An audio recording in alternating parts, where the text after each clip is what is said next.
Hello, আসসালামু আলাইকুম। This miss Sanjida Sohani. আশা করি আপনারা ভালো আছেন। আপনাদের আল্লাহর রহমতে আমিও ভালো আছি।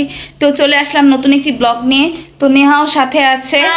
তো একটু কাপড় বানাতে দিব, কাপড়ের জন্য লেস কিনতে যাব, আরও কিছু মার্কেট করতে কার না ভাল লাগে, মার্কেট কিন্তু করতে সবারই ভাল লাগে।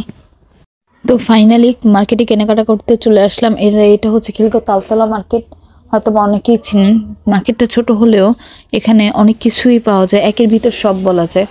আর এমন কোনো মানুষ নেই মার্কেট করতে ভালো লাগে না। প্রত্যেকটা মানুষই কিন্তু, বেশিরভাগ আমাদের মেয়েদের ক্ষেত্রে কিন্তু মার্কেট করতে কিন্তু ভালো লাগে।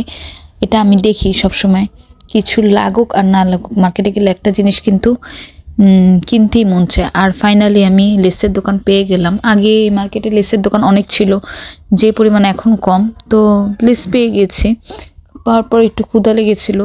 তো এই মার্কেটের হচ্ছে আর কিছু না ট্রাই করলো দই ফুচকা, বাট ফুচকাটা ট্রাই করবেন। ফুচকা খাওয়া শেষ করে আমরা বাটার দোকানে চলে গিয়েছেন। বাটাতে দেখলাম সেল চলতেছিল, তো তাই দেখে ঢুকে পড়েছিলাম। তো জুতা পছন্দ হয়েছিল ঠিকই, বাট সাইজে মিলতেছিল না, তাই নেওয়া আর হলো না। মনটাও খারাপ হয়ে গেল, কি করার। হ্যাঁ, এরকম অনেক সময়ই হয়।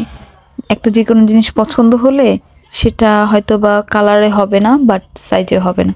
আর নেহা এখানে বসে বসে হাওয়াই মিঠাই খাচ্ছিল, সে খুব এনজয় করতেছিল। বাট কারণ তার বাইরের জিনিসটাই কিন্তু অনেক ভাল লাগে। আমাকে বলতেছিল তুমি আমি বসে বসে খাই আর তুমি শপিং করো। তো বাসার জন্য কিছু কেনাকাটা দরকার ছিল, একটু স্বপ্নতে চলে আসছি। আর ওকে আমি ট্রেটা দিয়েছি যে আজকে তুমি বাজার করো, দেখো তোমার কি কি লাগবে তুমি নিয়ে নাও, পারবে তো বাজার করতে। তো নেহা বলতেছিল তুমি যেহেতু বাজার করতে পারবো, এগুলি পারদর্শী, আমি কেন পারবো না, আজকে আমি করব তোমরা দেখবা। তো এটা নিয়ে একটু তর্ক বিতর্ক চলতেছিল। আর বলতেছে তোমরা আজকে হাঁটো, দেখো আমি আজকে করি, দেখি পারি কিনা।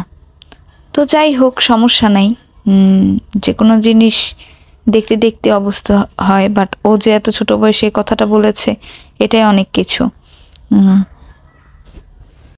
একটা সংসারে কিন্তু অনেক কিছু লাগে, যেটা চাইলেও আপনি কিন্তু এড়িয়ে যেতে পারবেন না।